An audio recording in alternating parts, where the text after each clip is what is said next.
Well, it's the top of the hour, and I want to welcome everyone to Pit Stop. I'm Karen Commins. I'm an audiobook narrator and chief cartographer for narratorsroadmap.com, and I'm your host for Pit Stop. Anne Flosnik, who's my co-host, is usually here, but she's on vacation today, and so we'll miss her. Every other Wednesday, audiobook narrators who have vocations beyond narration pull into Pit Stop, and they're sure to inspire you to follow all of your interests and use your talents and gifts. But I want to let you know the conversation's being recorded, and you'll be able to re-listen or catch parts you missed.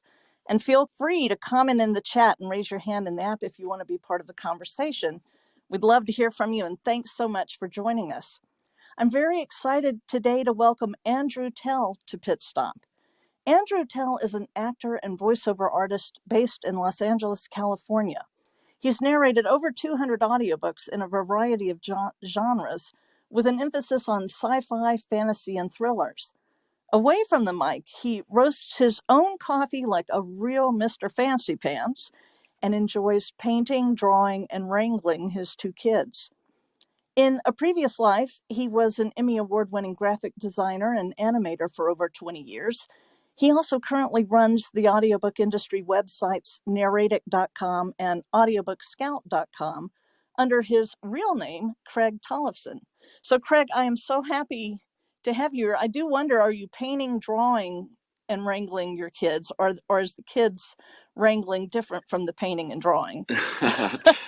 Sometimes they all happen at the same time. Sometimes I wrangle them into a painting and drawing session, and we all work together. See, that's a new way to bring all your talents to the table. Indeed, indeed. Well, you're a man of many interests and abilities and talents, and even before you were narrating audiobooks, you were doing very interesting things. Like I saw you wrote for Comedy Central's Mystery Science Theater 3000. I used I to did. love that show. Yeah, me too, obviously. So how did that come about? And, I always thought that the guy just ad-libbed off the top of his head, but clearly that wasn't the case. No, there's a whole group of writers. I mean, I got involved with it pretty early on. So I had a group of friends and we watched it sort of religiously, and it was kind of this weird cult thing that wasn't super popular at the time. And we would write to them constantly and like send them weird stuff. And one time, and then just randomly, we got in the mail, we got something back that was a writer's test for us to do our own version, write a script for a short that they sent us. And they gave us some parameters, and me and these other three people sat and wrote the script and sent it back, and they liked it, and they hired us to work on some episodes after that as well. But that's a crazy show, because that you do think it looks pretty natural, but they're like, we average 6 jokes per minute, and like so we were trying to like cram in, as many jokes as we could. But it was a really fun experience. Yeah. Did you write for just the host or also the robot? And I can't think of the other character. Yeah, there was Tom Servo and Tom Servo, right? This was back when Joel Hodgson was doing the show, and there was Crow, I think, was the other robot, or something like that. But you write just sort of whoever you think would say whatever joke you have, and they might reassign them as well. But they would have their read, and they would have your sort of remote writer script there, and just it would essentially be pitching jokes for whatever was happening on the screen. I was pretty pleased, though, in the final episodes that a fair amount of my lines did get in, so I felt pretty good about that. Well, yeah, and it's so interesting how that even came about. I mean, that's kind of like the American dream or something, that you love the show and then you pitch them idea and they're like, okay, yeah, that's great, come aboard. It was super exciting, and I was doing comedy and improv and stage stuff at that time, so it kind of was like a really good, it just was a perfect kind of moment for me. Yeah, I was really excited. I was like, my life is changing forever. I'm going to be a TV writer. And then I moved to LA, and I was like, oh, wait, this is hard. Well, what did you dream of doing? What were you wanting to be a writer, or were you thinking I some other was, career? I mean, I got interested in filmmaking kind of in general, and I thought, well, I like writing and I love movies, and maybe I should just write my own movies and be an auteur, a filmmaker. So I started going to film school in Milwaukee, which is where I was from and where that was happening, and eventually decided I wanted to transfer out to, go to California and sort of start it up a little more properly, I guess. And I went to UCLA with the intention of getting into the film program there, but I just stayed in the fine arts program as my life circumstances continued to kind of evolve and change. But I was writing screenplays. I wrote like, I don't know, a dozen screenplays at that time. And I had there was some sort of, there was some activity. There was some, I had a manager and there was some things going on, but I got a little soured to the whole process. And I was like, you know what? I just want to have total control over my own work. And I went back to just sort of writing fiction and focusing on my career and things like that. Well, and you were an Emmy Award-winning graphic designer and animator. So Yeah, is this that same period, or did you kind of that's parlay what it from kind one of to the other? morphed. That's what it kind of morphed into my last year in college. I got involved with a multimedia company. I was actually doing tech support for them originally, as I have a very computery background. And uh, yeah, I just met a guy who was kind of creating graphics for them, and I was really interested in it. And I was like, that's what I'm going to do. And so I learned how to do it. I started doing it, and I did that for like 20 years. Yeah, I have an Emmy. I won actually more. That's such a weird award to win in that, but that was for the X Games, 1997 maybe. I can't quite remember. But I have other awards, and I've been in some other books and things like that, and I had a good career with that. And your IMDb page doesn't seem to reflect all of that, because I saw you were a visual effects producer in the Bible Secrets Revealed show. So that, yeah, I mean, like the whole IMDb thing, people when I was having during my career, it wasn't like vital that people were putting in every last person that worked on the show. And I mostly was credited as my company, which was my one man band that I would occasionally hire people to help me or do things like that, but it was mostly me doing everything, which was called Imperial Studio. So that might be credited in more things. Mm. And I mostly worked in TV, doing shows for MTV and VH1, and I mean a lot of TV shows, the opening titles and the graphics that go inside of them, reality shows. I worked on Dodgeball, the movie Dodgeball with Oh, Ben I love that Stiller. movie. Yeah, I did all the ESPN 8 graphics within that, and that was a lot of fun too. Yes, and I think since then we've always thought of it as ESPN Ocho. Yeah, I didn't come up with that idea, but I put that whole graphics package together myself, which is pretty. Wow, because it looks so realistic, as I recall. So that's really Yeah, a fantastic thing. thanks. Yeah. Well, so how did you get into audiobook narration? And it seems like you kind of started and then came back to it in full force later.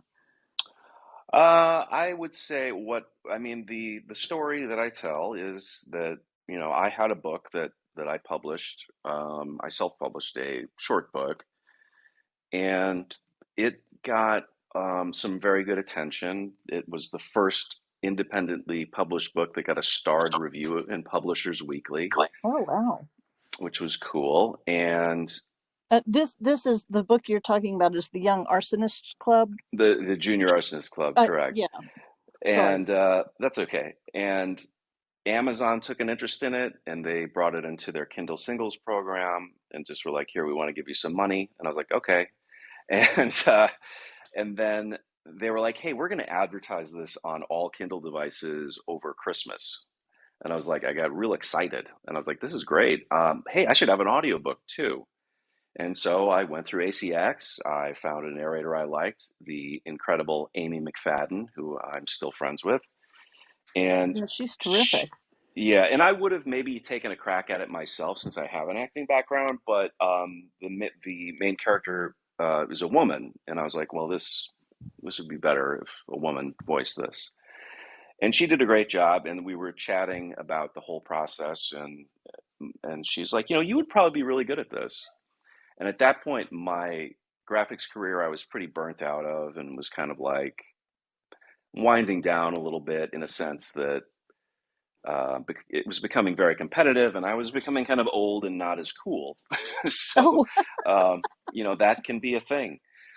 There were less in-person meetings. It was, people were doing this overseas. The times were kind of changing a little bit. And I was just like, I'm going to do that. I want to just narrate books, and then I'll write my own books, and I'll be narrating books, and it'll be a dream come true. And especially, I was interested in royalty share because I thought, well, I can only write a couple of books, but boy, I could narrate a lot of books, and that could be a lot of dough. So I had that kind of this particular mindset going into it. I took a crack at it, and I've done some really specific stage shows that sort of weirdly prepared me for audiobook narration. That so the shows involved me narrating things, mm. and I kind of took to it pretty good. And uh, I just started to get work through ACX and started pursuing indie authors, and it just kind of just took on a life of its own. Yeah, now you've narrated well over 200 books. But have you written any more? I wish that the career sort of took over. The audiobook part eclipsed a lot of other stuff, and with the websites and having a couple of kids and all this stuff, it kind of was like it kind of got put on the back burner. I have in the time written quite a bit. It's just having a book that I think is finished or ready for the world at large is a whole different question, I Yeah. guess you could say.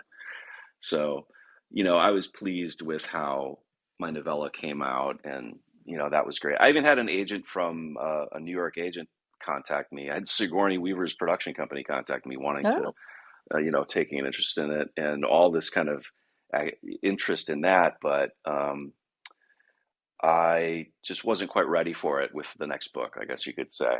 And it's my stuff is more literary. It's not. I think it just takes a little longer to sort of cook. So I've been cooking a few, and I've still been writing and working on a few projects. But it's just hard to make it a priority when narration. It takes up so much time. It just takes a lot of time. yes, it does. Yeah. Yeah, and especially, I mean, it's not, as we all know, it's not just the narration. It's so much of the job is actually finding the next job. And Yeah, yeah, and well, I think just the performance of it can sort of takes for me. It takes some of that creative energy is depleted in a way, and it's hard yes, to go from reading somebody else's book for a couple hours and be like, okay, now I'm going to sit down and write my own book. And I really admire the other narrators who have been able to do that more consistently than me. yeah, that splitting between things, I find very difficult. I talk to people about this because if I am narrating, I can't really work too much on narrator's roadmap. It Mm, because, like you say, it's like a different kind of creativity and being so immersed in somebody else's story in order to give the book the authenticity that it needs and the emotion that it needs, it does deplete you. And absolutely. I think, I've read so many articles from authors who narrated their book and they're just surprised, shocked at how much energy it actually took to tell the story instead of just writing the story. Because I think so many of them never read their words aloud until they actually Yeah. sat down to do the audiobook. Yeah, I actually, it's part of my process before I even got into narration was reading it aloud because I really wanted it to all sound right. And I was always surprised when people didn't I do that. know, because reading it Yeah, aloud, gosh, you catch so much stuff. You yeah, for catch sure. plot problems, you catch grammar problems. I mean, that Yeah, it's better than a proofread, because you're hearing yourself say these words and, well, that's not what I meant. Yeah. Good Yeah. I heavens, think, what did I write that for? Why did I put this almost same paragraph 20 pages apart? I mean, yeah, you'll exactly. hear it, and so I always encourage authors to read their words aloud. So Yeah, you totally. so you were working through ACX, and I know I've seen you a lot in that ACX Facebook group, the narrators Facebook group. Yeah. Um, and at some point you started, and I had put your Junior Arsonist Club link uh, on the page here, but I'm about to change that link to, you had started one of my favorite websites, narratic.com, which I always loved the play on words, because we used to drive ourselves neurotic Yes, looking exactly. looking at audible.com for, is my book there, are there new reviews, what's happening Exactly. there. And so I want to hear how you came up with this idea, and decided to do something about it, and how you had the skills to dig into Audible's code and figure out how to display this back to the narrators who are Sure. interested. I mean, from early on, I think, especially, I think coming from live theater performance, it's like you get immediate feedback, and how you're doing. Um, I didn't have a lot of coaching back then, and I was working through my first, I don't know, 10 books, and I was religiously like, all right, let me check Audible, see if I got any new reviews, any new ratings, what are people saying? I needed some validation and feedback. And I got so dang tired of it that I just wrote. I had my computer check instead of me, in a very kind of primitive way. But my background for that stuff, I started getting interested in computers in 1983 when I was 13, and I always had an interest in sort of. I think back then I wanted to like write my own games or something, but I always was I just loved being able to manipulate the computer and have it, things would pop back out after you told it to do something. And I just found it amazing. And I'd always kind of kept that up a little bit. I had done some websites for theater groups that I'd been in, and worked in tech support a little bit here and there. So I had this kind of hobby programming background. And yeah, I just applied that there. I was like, I set up my computer to sort of it would check Audible every morning or every night or something like that, and I would send myself an email if I had gotten any new reviews, and it was so like such kind of a little burden that was removed from me. I was like, this is saving me so much time It because does save so yeah, much time. because I couldn't imagine even getting to like, 20 books or something like that. I was like, this problem just gets worse. It doesn't get any easier. And I think I'm trying to remember why I decided to share that one. I think I might have been talking to somebody at one of the conferences, and I mentioned that I had this, and they were like, "Oh, I want that. You got, you know, share that." And so I started kind of futzing around with it and seeing if I could make it into something that I could share with other people. And I do tend to get really focused on things and get really laser focused on a project, and Which that's is kind not of a what bad happened. thing. No, it's not bad at all. And at that time, I apparently had enough free time between gigs and working, uh, a little bit around my narration. I think I just had more free time. I was still maybe doing both jobs a little bit, but I just made, the website, and I got it to where I wanted it to be. It was kind of a long process. Did some beta testing, and people seemed to like it. Yeah, so I just taught myself what I needed to know. You say that like it's so easy.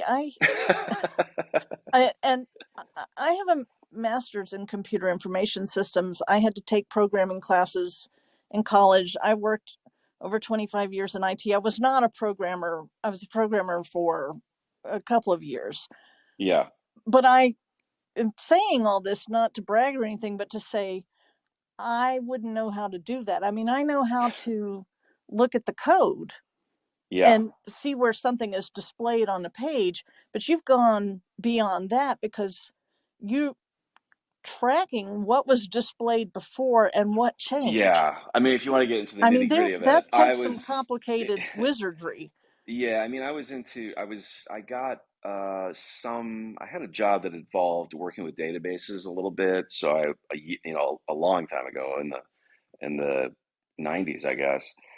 So I had a little exposure to that. And, that's a whole art form right there is working with SQL databases, SQL databases. Um, and then I also was doing stuff with scripting and Unix, way at the beginning of all this. So I think having that early footing on those early technologies, it's been easier for me to keep up with some of the changes and things like that. And that graduated to doing Unix scripting. And then that graduated to like, okay, I need a more sophisticated tool, learning PHP, and then having a platform for Neurotic in particular. I picked WordPress, and then building WordPress out to accommodate, the technical stuff. So WordPress is like the front end, and the back end Yeah. is the custom stuff. So, it's been an evolution, but I think having that deep understanding and coming from that background, it's been a part of my life for such a long time. It does come a little bit easier to me. Yeah. As soon as you said Unix scripting, I'm like closing my eyes, putting my hands over my ears, like, no. I mean, I was into that in high school, and it was very early. I was on the college computers, dialing in with a phone modem, just to play weird text-based games on the UWM computers. I was a little hacker kid. Did you ever have to use a card reader? Not that far back. No, Okay. no. My husband went to Georgia Tech as a software engineer, and he tells of the days when he had to use the cards, and if you dropped them and they went on the floor, heaven help you get them back in the right order. Yeah, I've And heard I those never had to stories. do that, but No, no, not that like far working with back. the Unix machines was something I never really liked to do. Yeah, Although those in would some be. ways I think they were probably simpler than dealing with Microsoft and all their registry changes and all the things they do. But Yeah, uh, well, that's a weakness I have. I'm not that familiar with all that stuff. well, yeah, and the fact that you built on that, learning PHP, and because so much of what Audible is serving up is scripted, and so if you don't know where to look, Yeah, I mean, that's just one big database with, media content behind it. It's like if you understand the fundamentals of what it is, and then, this technique is generally called scraping, where you're like, I'm gonna just take some data from you guys, and we're just gonna do something with it. mm-hmm, Um, so, once you understand that how that's structured, then you can get into manipulating it to your own ends. I anytime mean, there's a movie or TV show and they show some hacker who's just like in and there's this beautiful interface and we're like, no, that is so stupid. yeah, it's true. But it'd be great if you could use your special powers and go in and change a few ratings. Yeah, right, right. Maybe you shouldn't, Well, because what's funny that is might not bode well. for an erratic, I actually, my fragile ego, I decided after I don't know, a couple of years, I only wanted the good reviews. And there's an option to set up in Erratic where you can be like, I only want to see the good reviews. I only want to see 3, 4, and 5 star. And to this day, I still only see those. Now, Really? occasionally, about maybe twice a year, I'll go in and I have a way of looking at just the ones that have been hidden from me. So I'm like, all right, I'm going to take my bitter pill now, just in case there's something I'm doing I should be aware of. But Yeah, because usually, I mean, the bad ones do serve a purpose in that if they reveal a trend that you could do something with. Yeah, yeah. But most of them are just people who are pissed off because they wasted a credit and the book wasn't what they thought it would be. 90% of the time they're critiquing the book, honestly, unless you're a new narrator. It's like your ratings rise and fall with the books that you are doing. I mean, it's just the way it is. Well, and what I've discovered is that, and I discovered it early on, that of the people who listen to the audiobook, maybe 10% of them are going to be prompted to leave a rating or a review. And a lot of more of them will leave just the rating and not a review. But of the people, that small percentage who are leaving a review, so many of them are wanting to be in the negative category as if they are the expert and warning people to stay away from this book because I have deemed it a terrible audiobook. It's either Y- that or when it starts getting rave reviews, people are like jumping on the bandwagon, like, yeah, I loved it too. Yeah, yeah, definitely. Anna Mast wrote in the chat, wow, I feel like I found my people, narrators who are also recovering computer programmers. Oh, I'm not recovered. Sorry. I'm in the wrong group. No, you're not, because in addition to Narratic, you have another wonderful site, which I'm going to add to the pin link, Audiobook Scout. So after how long did it take between the launch of Narratic to come up with Audiobook Scout? Probably a year or two. I can't quite remember the timeline. It's a similar thing where I was using personally a version of this tool, which was like, why do I have to log into ACX and I have to like look through every listing? You know, it was something I had to do like every day if I wanted to catch a juicy, job. Mm-hmm. Um, is to constantly go through their search, which was designed a long time ago. It's not modern. So I had another sort of tool that would just email me new listings, every new listing I was seeing that came through ACX, and every morning. And I was like, this is much easier. Uh, um, Yes. and so it was just another thing where I was like, this is also something I wanted to share. I was like, I think other people would be interested in this too, because Neurotic was having a decent amount of success, and so yeah, I worked on that. That took a lot longer than the other site, but um, yeah, I put a lot of hours into that, and it's a much more complex site uh, behind the scenes, I guess you could say. And especially, and it's continued to evolve. I had to add a lot of scam detection features and things like that. Yes. I added auditions materials into it too. Just a lot of little quality of life improvements. Researching rankings and tracking rankings on Amazon built into it.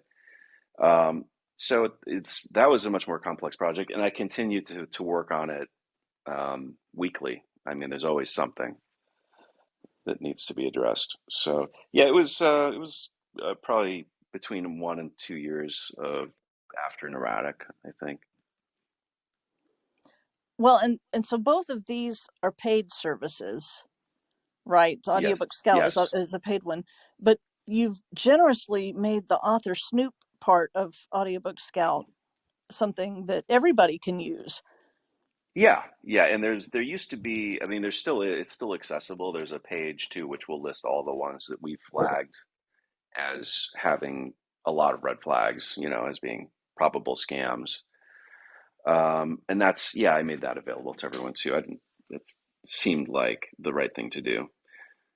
Yeah, I have both of those, both the flag listings and the author snoop on my page of ACX projects to avoid because there's so many scam things and so many of them have red flags. And both of these utilities are excellent parts of a narrator's due diligence to decide even whether you want to audition. Yeah. And people have become a lot more skeptical, I think, and they've seen all these posts about people getting scammed and things like that. And it's been interesting to see people getting a little more savvy about this stuff. But Audible or ACX really cracked down about a year or so ago, and they've really um, it's really cut back a lot on scams. But there are new approaches that they're using, which are to do direct offers to new narrators, Hmm. and so they bypass any public screening essentially of it. So yeah, there's always something to watch out for. And I can't figure out what the new payoff for the scammers is. It used to be that you would get promo codes, and people were selling these things on eBay because they were good for any Oh, book on Audible. they're What? fully setting up bank accounts and getting royalties. Oh, absolutely. That they've been doing that for a long time. That was what you're describing is less prevalent now for sure. Right, because Um, they tied the code to the book, and they've done some other yeah, things. But yeah. I mean, some people are actually narrating still. You think narrating Oh, these, yeah. and There people was, are somehow making money off this? I mean, that's what really yeah. I mean, perplexes me. they wouldn't probably be doing it if they weren't. And so I saw recently somebody posted Ilona Andrews. I don't know if I'm getting her name right, but she's a big like romance, fantasy, or sci-fi author. And one of her books, she posted on her blog like, "Hey, this is not one that we produced. Don't buy this. She called it a pirated copy, but in fact, someone had got a narrator create it, and Oh it was wow. published. And I assume it was through ACX, but I'm not 100%. It could have been sent through some other platform. But, that's, I would guess, was done through a direct offer. It was, and the same publisher had a second book up. And so that book, while it was up, it might have been only for a month or 2 months. It's still generating income, and that first they're going to get that first check, and that's all that scammer needs to be like, this is worth it. I just got $1,000 for doing 15 minutes of work. Yeah. So it's still out there, and I'm sure that there are still many books on Audible that were posted through ACX by not the rights holder, and they are making money for people illegitimately. Mostly books for authors that may have passed away or their rights aren't being, handled actively by anyone, but they're definitely there. Yeah, I know of one. In fact, I had thought about licensing it, and then I saw it there, and it's like this. It's the only one that this narrator has done, and so I don't know what the story is, but I'm pretty sure that narrator didn't license that book, and so I don't know. I've thought about approaching the publisher, like, I want to Yeah, license the right. Do I just pretend I don't know that's there, or do I call it to yeah. their attention, and I used or to do I spend a just lot look of for another time. book to do? Yeah, find another book. I used to spend a lot of time emailing authors and publishers, and yeah, it was fine, but it became like a second job. So I sort of let that be their own problem, I guess. Well, and a lot of your websites are really a second job and a third job because you have Yeah, more than one. So, how do you divide your time between narration and updating your sites and any other projects you've got in the mill? I mean, there's really just sort of my butt in the booth time, which is, minimum 3 hours, maybe hopefully more like 4 hours a day. Um, and it's that time surrounding it. It's the morning or the afternoon and even evening sometimes when I have to address issues or answer emails from the website. The website stuff is like it sort of attacks me. It will just kind of come up where, who knows? I mean, I had a whole the web hosting company that both my sites are on. They were like, "Hey, we're phasing out this version of PHP, and you have, you know, 3 weeks." to figure it out and upgrade. And I was like, oh man, Have a nice like, day. yeah, I was like, okay, let me upgrade. And then you watch everything break and you're like, okay, now I got to go through. And that was like, I think that took 2 or 3 days and it messes up my narration schedule as well. So then you making that up on the weekend. I mean, it's a bit of a hustle sometimes because it's not a 9 to 5. It's not a certain number of hours. I can just be like, okay, now I'm going to sit down and do this, or trying to answer somebody's question about why something isn't working the way they expected on the website, or asking for help. Those are things I just try to get to quickly and get them done. But it's can be a lot to juggle sometimes, for sure. And that's one thing I was wondering about. Do you have somebody help you? So when you're getting questions from users of your sites, are you the one not only fixing the problem, but also doing the responses back to the people asking? Oh yeah, it's a one man band pretty much. Yeah, it doesn't, they don't make like that much money for me to necessarily hire and train someone else to be standing by to do something like that. Um, Really? Because I had this vision of you like where they do this, it's raining money, and you're just like pouring it in. no, it's Because I you're think so all helpful. I would narrators, think everybody would be members of those no, two sites. no. I think that people cycle in and out of Audiobook Scout in particular. Once they get a few jobs lined up, they may stop their subscription and then they pick it up again when they're looking. Mm-hmm. Um, you get new people who are think what new people who are interested in narration think and might use it for a little while. So it's a little bit transitory. And Neurotic is kind of like has a core group of users that are dedicated and enough to keep the site up and going. I actually have a third. I'm sorry, Craig. You kind of dropped out in the middle of that sentence. You said there's a core group of There's a users core who. of Neurotic who are kind of it hasn't changed. So but it's enough to keep the site worthwhile, I guess you could say. But I think like a lot of professional, like I'm a full-time narrator, and you can only work so much, you can only raise your rates so much, and you're always looking for these other ways to augment your income. I think a lot of people turn to coaching and workshops and stuff like that, and I just am not a patient man. You heard it here first, people. Yes. And I mean, I have directed shows and I've done things like that, but I'm like, there are people who are better suited for that. Let me focus on this other thing where my skills, shine. So I've kind of focused on that stuff. I even have a third website in development that I'm Oh, really excited about, but ooh, it's hard. tell. Well, maybe you don't want to. Maybe. I'm not sure. I'm not I have to think I about that, mean, but because yeah, before you launch it, that you don't want people to perhaps steal your idea and get to Um, market it's first. it's a competitor to a very popular website in the industry that people love and Ah, hate. So I think that'll be a very interesting journey. But I have a different approach for it, and I think could be really fantastic.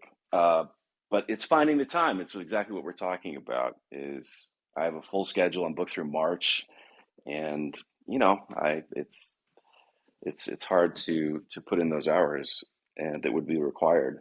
It's another very complex idea that has a lot of moving parts, and getting it on its feet is an investment. So yeah, I mean, I hope to. I don't know when that's going to happen exactly, but it's going to happen. well, I think the fact that you're even talking about it now, it's beyond the idea stage. It's somewhat in the implementation stage. Because I Yeah. don't think you'd say there's something I'm wanting, and I'm very excited about it, if there was no plan to actually finalize it. And No, it's I mean, I've done my proof of concept and it's terrific. And I actually, speaking of teaching myself stuff, I was like, I don't want to use WordPress anymore. I'm going to teach myself Laravel now, which is that was a big detour. what Uh, is that? Laravel is PH very popular now with these languages is what's called a framework, which I never really used before, um, where they essentially make PHP an even higher level language, so it's kind of easier to quickly create websites and things like that. So Laravel is sits on top of PHP and allows you to sort of very quickly create dynamic sites and stuff like that. Mm. So, but it's it's a big learning. It's like, okay, I got to stop and learn this whole new sort of language and framework. But yeah, it's you know when you're kind of have this obsession with making everything perfect, it can really slow you down too. Yeah, that could be a problem. Yeah, maybe that's why I don't have any more books published either. Well, but it goes back to, like you said, the actual time of it Yeah, and the time mental concentration needed to make it happen. for sure. I mean, I veg out usually when I'm done narrating for the day. I'm like, I'm just gonna play this video game for a while. Well, I think it's time to ask you what I like to call the pit stop hot seat. And this is a question that you don't know, I might ask, so I have to decide which one is the best one for you. Alrighty. I have many strange questions that uh, I like to ask. Oh, I just heard this one the other day. So, if you had 5 minutes left to live, and I know that's very morose, and I don't mean to be that way, but if you had 5 minutes left to live, and you could choose one final song to hear, what would it be and why? I think weirdly, I think I would choose "Working Man" by Rush off their first album, Okay, that's very specific. which is a little obscure. It's the last song on their first album, which is before they had their master lyricist and drum master Neil Peart, and they were just sort of a bar band. And it's just he's Geddy Lee sings about how he's just a working man, and I really that was an anthem for me back when I was a younger man. I was like, it was just a kind of a tension release for me, and like, you know what, I did the best I could in this life. That's what I would do with my last 5 minute song.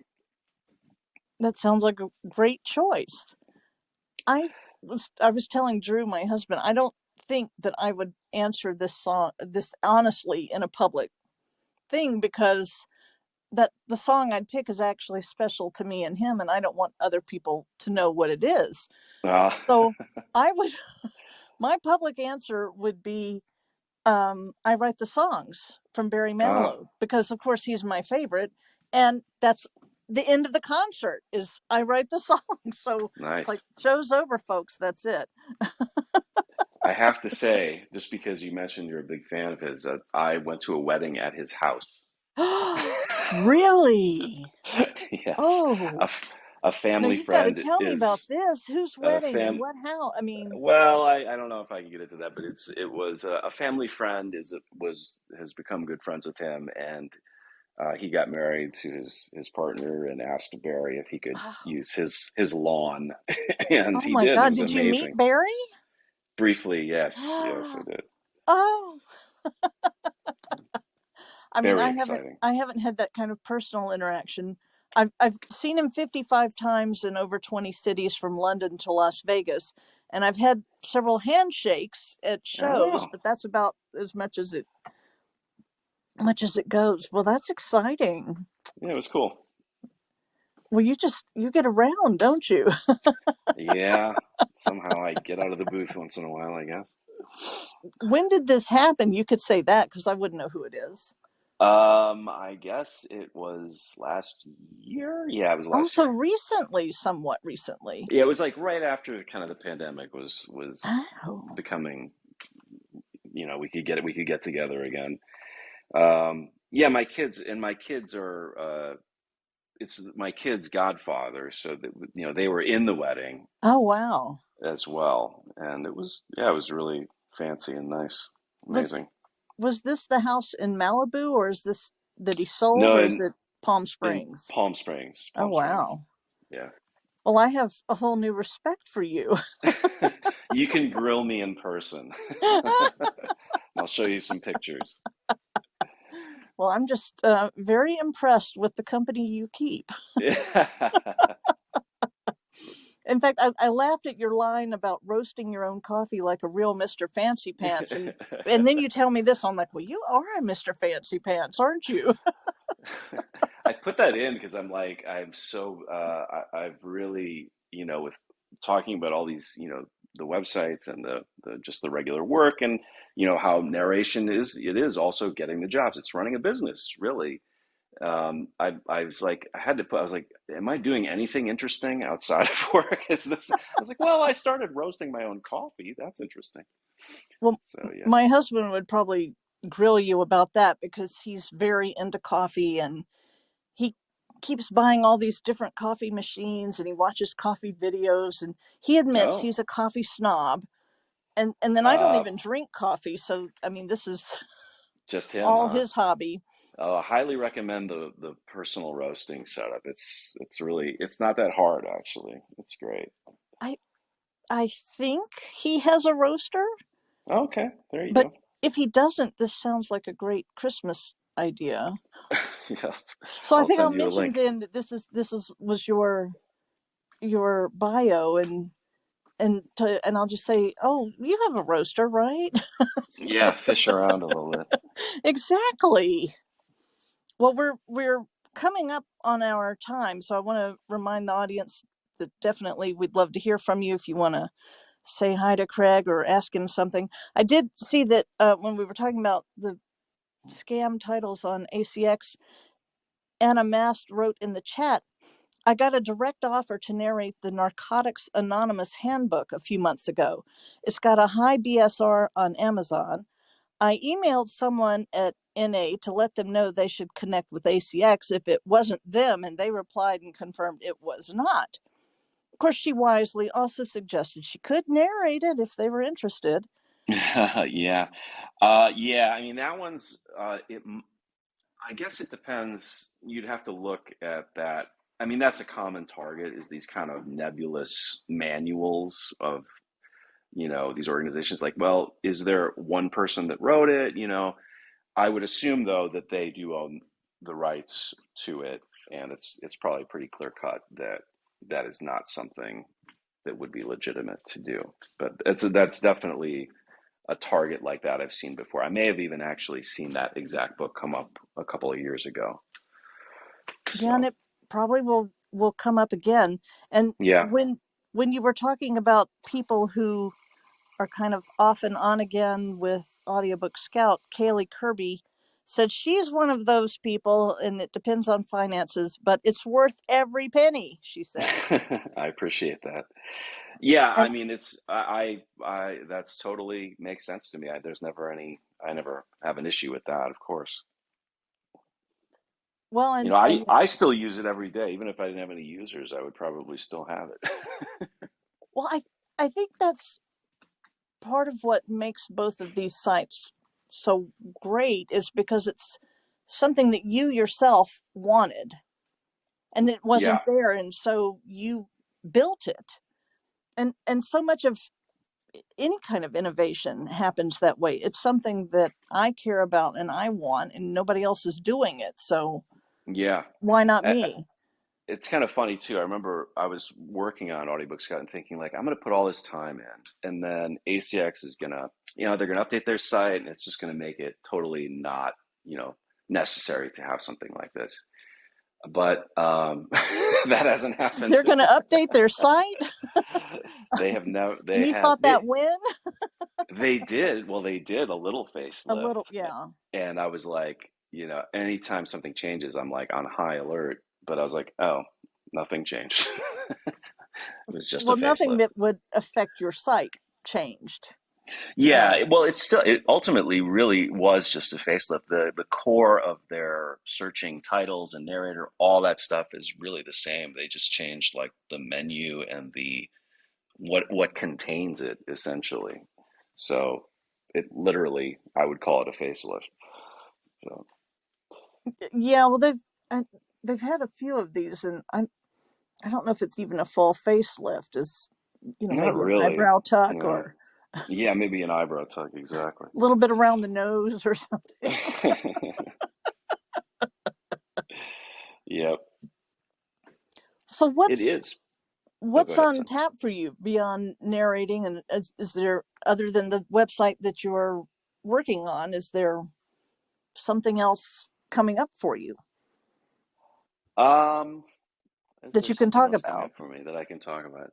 I think I'm just really focused on getting through my current schedule. Sometimes when I'm so busy, I'll just stop scheduling stuff for a while and just be like, I'm just intentional, no work time, and then I'll have a couple of weeks off. So I think I'm working toward that, and then yeah, I'll work on my new site, which code name Super Duper. Oh, oh, there's a clue. There's a clue, Super Duper. Yeah, And yeah, I don't know. I'm just kind of plugging away. I don't think I have anything special. I mean, I am working on some short stories and things like that to put together in maybe a collection. But it's not. Uh, there's no timeline on that. well, in our own projects so often don't have a timeline because having deadlines for other people, those come first, people who are paying you to do things, and Yeah, kind of have to work our own projects around that. absolutely. I mean, just trying to schedule time to go tour high schools with my son. It's like trying to figure out rocket science. Being like, well, I'll have to put in an hour after dinner in the booth. You you have to tour high schools? I know people tour colleges, but this is new Yeah, to me. You're well, touring high in schools? yeah, in LA, we have a wide variety, and there's a magnet program where you can kind of just go wherever I don't want to say wherever you want, but there's dozens of these quote unquote magnet schools that you could just apply to get in, and they have a specific area of focus, but Mm, mm-hmm. um, yeah, you kind of have some choices. So it's not just the neighborhood school, which is not always the best. LAUSD is the second biggest school system in the United States, so it's pretty massive. I would have thought it's the first. What's New York, first? Oh, New New, York. Okay. yeah, I would have thought LA was much certainly the bigger. most sprawled is LA, but in terms of I think number of students, it's New York is first. And what focus is he wanting to have? We're trying to figure that out, but he's just like a really good student, so he'll probably be in one of the STEM programs. He was sort of interested in theater, like his good old dad, but then we looked. I was like, yeah, and then you have rehearsals, and you might be in a musical, and he was like, stop. It's like, no. I was Yeah, like, all the right, finished yeah, product is one thing, but the preparatory work to get there is a whole yeah. other Are you kidding? thing. Yeah, doing the same performance every night. Maybe not Night exactly after what he night after night. Like, I'm so tired of this.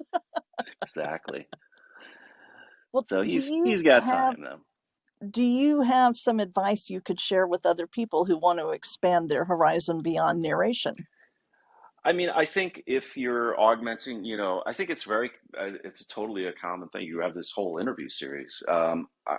I think it's just like if it becomes magical when it aligns with your particular, skills and abilities. If you have another set of skills that's um, runs in parallel or augments, the narration in particular and can work in harmony, definitely don't hesitate. You've got something special to offer. I wasn't sure if anybody would sign up for either of these websites, and you know, I think for Audiobook Scout, I hit over 1,000 users that have tried it, not that are currently active. I wish, but Yeah, I feel you there. yeah, yeah, exactly. Narrator's roadmap, and so I think it's just sort of you do have to take a little bit of a leap because whatever you're going to set up, it's another. investment of your time. But if you have some particular little special thing that's a little different than everybody else, I mean, go for it. And we have an audience question, so I'm going to send the microphone to Schoolgirl. Oh, Anna Mast. So come up to the stage, Anna, and you'll have Hello. to. There you are. There we go. Hi. It's good to Hi. hear your voice. Yeah, it's lovely to meet you both. Gosh, I feel like I have so many things that I could chime in on with this whole conversation. Craig. Firstly, I'm a new narrator. I have about 10 titles under my belt. I feel like I have a lot in common with you, though. One of my titles is a Grace Hamilton series that I'm doing, and I know you've done a couple of those. So... Literally narrating one right now. Yeah, I am the first in a series of 3, so I'm feeling pretty lucky to have landed that so early in my career. But Congratulations. thank you. My previous career was as a computer engineer, and I actually started sort of as a side project, passion project with my mom, a RV tech travel website. So you talking about sort of combining your two passions, whether it be audiobooks or in her case it was RVs and tech skills. And we built, I built a website originally, PHP and using, I didn't use WordPress, I used Drupal, I think, for my first iteration.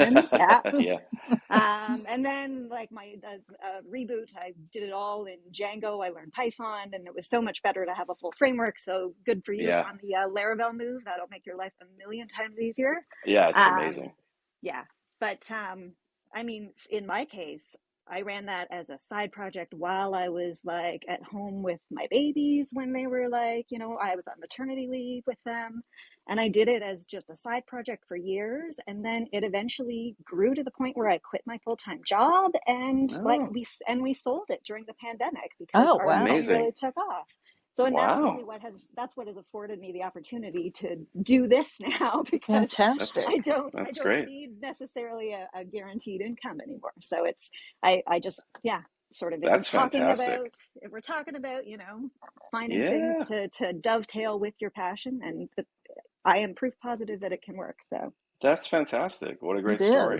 Yeah.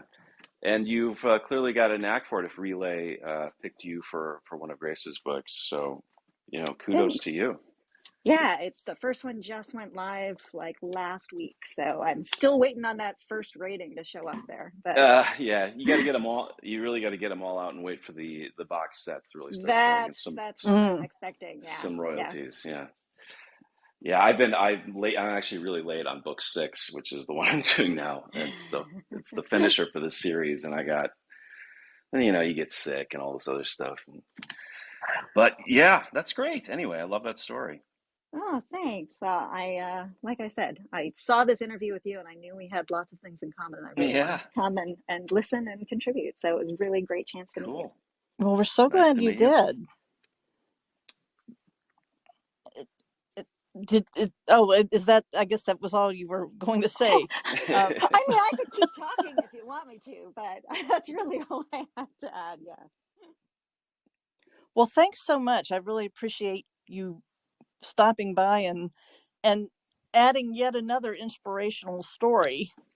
And we can use all of those that we can get. Well, and who knows, maybe, eventually one of your projects will take off so much that somebody will buy it from you and you can retire and do something else. But it sounds like you still love it. So yeah, I do like it. It's a passion project for me, for sure. And that sounds like a perfect time to tell everybody it's time to get back on the road. So I'm going to conclude today's pit stop. The recording will be available on Clubhouse later today, and in the near future, probably next week, I'll post it with a transcript and some links on narratorsroadmap.com. And I'm thrilled to also announce that Pit Stop is also available in your favorite podcast platform, including Apple and Audible. So, Craig, do you have anything else you'd like to plug or any final words? And how should people contact you?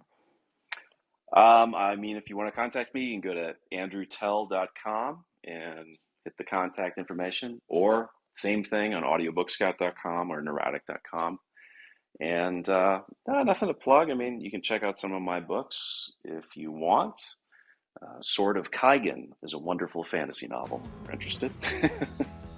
And they could leave ratings, and then you'll get notified from Narratic.